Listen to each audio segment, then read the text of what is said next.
ఏరుపల్లి పంచాయతీ. నేను ఇల్లు కట్టుకుంటా ఉన్నాను సార్. ఇక్కడ ముందు అడ్డపిల్లి ఉన్నది. ఆ అడ్డపిల్లి కొట్టేసి నేను గుణాథం వేసి ఇల్లు కట్టుకున్నప్పుడు ఎవరు వచ్చి నేను మాట్లాడుతున్నా. గుణాథం అంతా పైకి లేపి నాకు 4 లక్షలు ఖర్చు పెట్టిన గుణాథానికి. మళ్ళీ నేను కట్టుకున్న తర్వాత మళ్ళీ 3 నెలలకే నా పైకి గలాటుకు వచ్చి నా కొడక యారు అనేది ఏలిందంగా కొట్టినారు సార్. శ్రీనివాసులు, సుబ్రహ్మణ్యము, మల్లికార్జున, వాళ్ళమ్మ సరస్వతమ్మ, నీకు యారు నా కొడక నీకు చంపేస్తామని చెప్పి నాకు ఈ చేతిలో తాళ్ళతో కట్టేసేసినారు.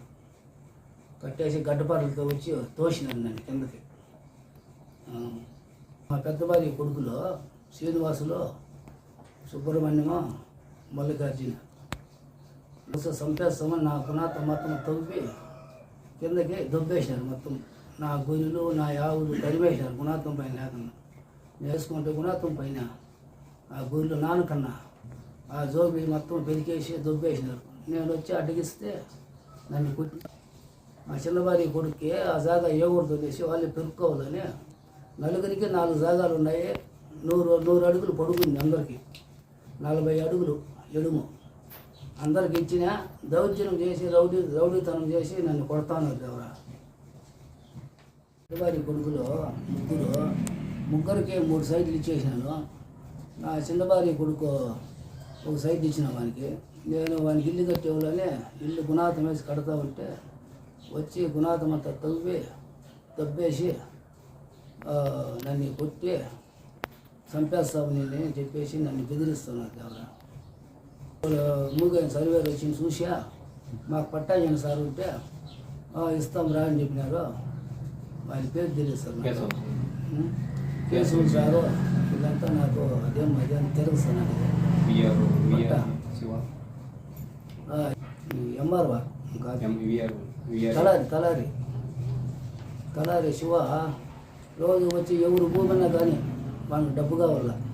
వాడు వచ్చి శివ దీని రోజు ఇక్కడ నా శ్రీనివాసులు కూడానే ఉంటాడు. భూములంతా రేయంతా వచ్చే వీళ్ళ భూములంతా చూసేది ఎవరు భూమన్నా కానీలే వాళ్ళు పట్టా ఇచ్చేస్తారు. భూమానికి ఏరో బయటోనికి ఎవరున్నా కానీ ఎవరిది దీన్ని ఏమి అడగరు. ఈఆర్ వగని ఎంఆర్ వగని ఎవరు భూమున్నా కానీ వాళ్ళ భూములంతా పట్టాలు ఇచ్చేస్తున్నారు. ఇచ్చేసి దౌర్జన్యంగా మళ్ళీ మాది భూమి అయితే మమ్మల్ని తరిమి కొడతా ఉన్నారు. వారి కొడుకులు ముగ్గురు శ్రీనివాసులు, సుబ్రహ్మణ్యము, మల్లికార్జున వాళ్ళ పైన నా పైన వాళ్ళు నన్ను చంపుతామని నాకు ప్రాణభయంగా ఉంది. నా చిన్న భార్య కొడుకు రామలింగము, నా కోడలు హంస, నా చిన్న భార్య తులసమ్మ మమ్మల్ని చంపేస్తామని బెదిరిస్తూ ఉన్నారు. వీళ్ళు ఇప్పటికే 2 మాటలు కొట్టినారు మమ్మల్ని ఇద్దరిని. మా తొలిచమ్మని నన్ను, మా చిన్న భార్యని నన్ను. నాకేమన్నా జరిగితే వాళ్ళే కారణం. నా పెద్ద భార్య కొడుకులు ముగ్గురు. భార్యకి, నాకు, నా కొడుక్కి రామలింగయ్యకి, నా కోడలకి ఏమన్నా ప్రాణగా అపాయం జరిగితే మా పెద్ద భార్య కొడుకులు ముగ్గురే మాకు మమ్మల్ని చంపేదానికి ప్లాన్ వేసినారు.